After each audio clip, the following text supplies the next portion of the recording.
E aí pessoal do Cientificidade, meu nome é Duan e hoje a gente está aqui para mais um vídeo. Hoje a gente vai conversar com o professor Dr. Sérgio Henrique Pezin. Obrigado por receber a gente aí, professor. Fala um pouco do currículo do professor para a gente. Não, obrigado de fazer essa entrevista aqui. Bom, eu sou técnico em Química, formado ali em 85, depois eu fui para fazer o curso superior, e na época bacharelado e licenciatura eram juntos, né? Então, na verdade, a licenciatura era o bacharelado mais algumas disciplinas da parte pedagógica, era o mesmo curso. Então, eu fiz bacharelado e licenciatura em Química, depois fiz mestrado em Química, na área de Fisicoquímica, e depois também o doutorado em Química, em Ciências, na verdade, que é o título oficial, né? Mas na área de Fisicoquímica, tudo isso na Unicamp. Quer dizer, fora o colégio técnico, não foi na Unicamp. E, professor, por que Química? Por que a Química despertou curiosidade no professor? Pois é, essa é uma história interessante, né? Porque foi com os kits que tinham de Química que vendiam, né? Antes nas lojas de brinquedo, né? Mas eu tive, na verdade, a primeira experiência que me fez realmente optar pela Química foi com um dentista do bairro, que era aquele tipo de dentista que você batia na porta dele e não estava com dor de dente. Atendia em casa alguma mesmo. Coisa, atendia, era meio que da casa dele. E ele tinha o consultório dele ali, o Dr. Nelson, e ele percebeu também que eu gostava de ver ele fazendo os amálgamas. De vez em quando eu ia lá, batia lá Curioso mesmo. de curiosidade, né?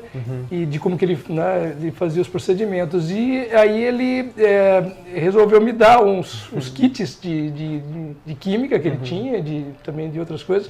Ele me deu uma coleção inteira dos cientistas, que eram umas caixinhas que vendiam nas bancas de revistas na década de 70. E era uma coleção bem interessante, com experimentos relacionados com vários cientistas importantes da época. E naquela época eu me interessei muito por isso, né? Então eu acho que o grande motivador para mim foi o meu dentista do bairro. E o que motivou o professor a dar aula? Porque não teve uma motivação para a área industrial, por exemplo? Pois é, quando eu terminei o colégio técnico, todo mundo da minha família esperava que eu fosse trabalhar, né? E eu fui fazer o estágio, né, numa empresa, na 3M do Brasil, na área de adesivos, uma empresa bem grande. E foi uma experiência interessante, mas eu percebi que não era aquilo que eu queria. Também tinha os professores do colégio técnico que me diziam, olha, você deveria fazer um curso superior e coisas assim. E com toda essa motivação que eu tinha dos cientistas e tal, eu coloquei na minha cabeça ali, quando tinha terminado o estágio, podia ter ficado na 3M, mas eu falei, olha, eu vou fazer o vestibular, né, porque eu gostaria de ser um cientista. E aí eu fiz o vestibular, passei, e aí comecei o curso superior, e aí quando eu entrei eu já percebi que eu queria ser professor universitário. Era aquilo ali mesmo. Então, assim, eu já coloquei na minha cabeça isso, né. Então essa pequena experiência da indústria também serviu, né, lógico, ali eu trabalhava como técnico, né, então um pouco diferente, mas de qualquer maneira, assim, eu percebi que o que eu queria mesmo era fazer uma carreira mais para a área científica acadêmica. Sim, bacana essa história.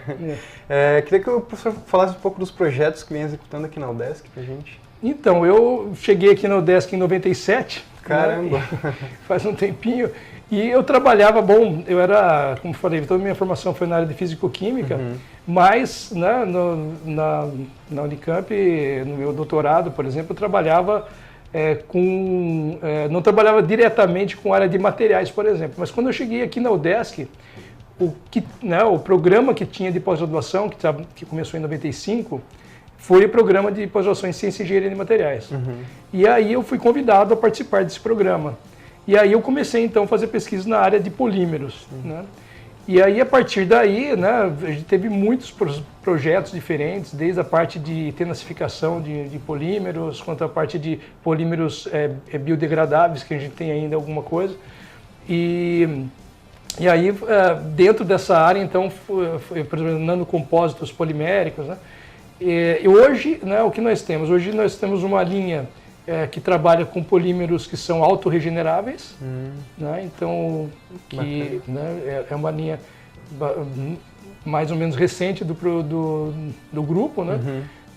Temos uma linha de síntese de polímeros a partir de fontes renováveis, Legal. que, né, também tem a ver um pouco também com a parte de biodegradável, mas mais para fontes renováveis mesmo. Temos uma linha de nanocompósitos poliméricos. Né? Tá bem em alta, né? Também em alta, então trabalhando com nanotubos de carbono e nanoplateretes de grafeno, né? Que massa. Que é uma área também quente hoje. E temos aí no projeto também usando, né, essa ideia dos nanocompósitos para aplicação em materiais para energia, né? Por exemplo, células solares, esse tipo de coisa. Bacana, então tá bom. Queria agradecer ao professor pelo tempo, né, pelo tempo dedicado. Valeu, pessoal, até o próximo vídeo.